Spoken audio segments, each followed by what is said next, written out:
مشکات کی حدیث ہے، حدیث نمبر 4922۔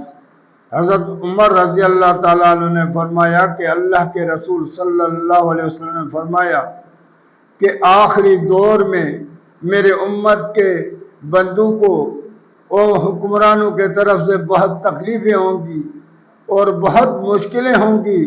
لیکن وہ بندہ جس نے اللہ کے دین کو سمجھا، اس کو پہچانا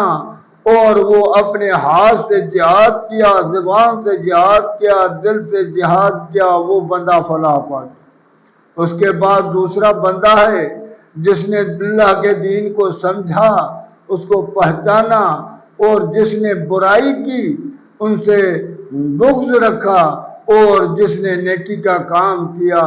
اس سے محبت کی۔ اللہ کے نبی نے فرمایا یہ بھی اپنے ایمان کو چھپانے کی وجہ سے فلاح